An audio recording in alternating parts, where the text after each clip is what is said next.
Tomorrow is what the media is calling the first anniversary, because they're going to be marking it every year for eternity, of the mostly peaceful protests that took place at the US Capitol. The only thing they've been talking about for the last year, other than the pandemic. And since President Trump hasn't been thrown in prison by the Marxist Democrats, the New York Times is dubbing every day is January 6th now. And now that it's the top story in the country again, I wouldn't be surprised if the big tech platforms updated their terms of service any minute now to prevent people from talking about things like this. 2000 classroom? A covert operation by one country's operatives pretending to be from another country is a false this attack. It's called a false flag attack. Of course, none of them knew what it was because their heads are filled with mostly useless knowledge. And since all Democrat conspiracy theories lead to Fox News, Sean Hannity was the top story on CNN last night after the January 6th committee announced that they want to talk to him about what he knows about the mostly peaceful protest that day. Your reaction now to this appeal from the committee to get Hannity to cooperate? Well, I think the big question that a lot of people are going to want to know, including Sean Hannity's viewers, is what is Sean Hannity hiding? What does Hannity know that he's been hiding from his audience? Because he has an audience of millions of people who rely on him, who trust him, who believe him, even though he's given them many reasons to disbelieve. And so what has he been hiding from them for the past year? So I think it really comes down to that key question. What's he hiding? What has he known over the past year that he hasn't told his viewers or told the public? Is he in on it in some way? As we know, we're learning about this vast conspiracy. Was he in on it in some fashion? Sean Hannity's text messages that he sent to Mark Meadows last January 6th were released by the January 6th committee last month, and CNN reported on this, so Little Brian should have known that Sean Hannity reached out to the president, urging him to make a statement to tell everybody to go home once the mostly peaceful protest got out of hand. Of course, he did make a statement telling the troublemakers to stop and urging everybody to go home immediately and be peaceful, in the form of a video that was posted on his Twitter account, Facebook page, and his YouTube channel, which was then immediately censored by all of the big tech platforms because he also mentioned something about the election that only Democrats are allowed to say. Right, Hillary? I think it's also critical to understand that, as I've been telling candidates who have come to see me, you can run the best campaign, you can even become the nominee, and you can have the election stolen from you.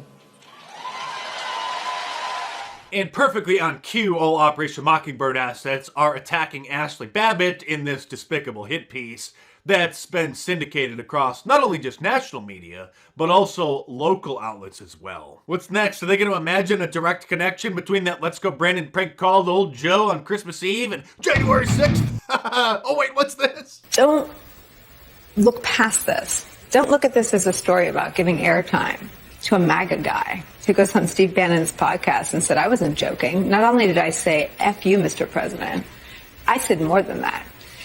This is the slow motion insurrection, Jason, in full color.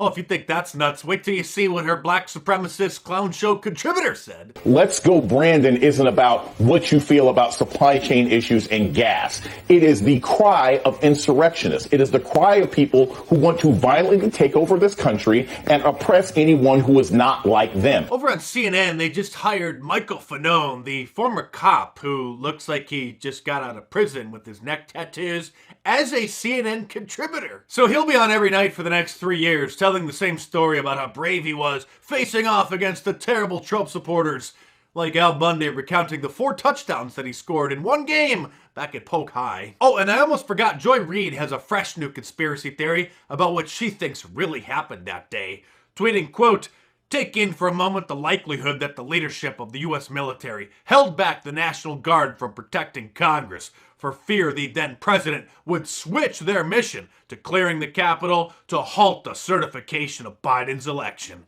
i.e. a military coup. Actually, Joy, the reason for the stand down was to ensure that there was as much chaos as possible. The good old Hegelian dialectic, problem, reaction, solution. The establishment wanted as much chaos as possible, but it goes much deeper than that.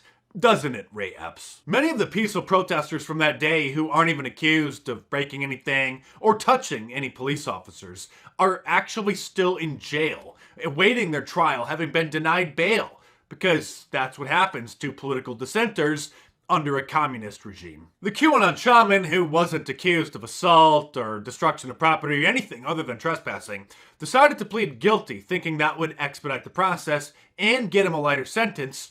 But of course he was wrong. He was sentenced to almost 3.5 years in prison. The exact same amount of time as a Black Lives Matter activist who burned down that police station in Minneapolis in 2020 for George Floyd. Seriously, burning down a police station for Black Lives Matter and peacefully protesting at the Capitol to support President Trump carry the same prison sentence. I'm not sure if the police station was counted in the $2 billion worth of damage that the Black Lives Matter riots caused that summer. I think that was only the businesses. Speaking of money, however, NASCAR driver Brandon Brown, who inadvertently helped give birth to the Let's Go Brandon phenomenon, has been denied the ability to have a sponsor from a new Let's Go Brandon cryptocurrency after the league had already approved it and he painted the logo on the side of his car. When he revealed the new paint job, it caused too much controversy, so NASCAR decided to reassess their approval and has just banned it. Now he's not only out of a sponsor, but he's gonna have to repaint the car before they allow it back onto the track. You can, however, get a Let's Go Brandon shirt from my online store at markdice.com or click the link in the description below, because that hasn't been banned yet.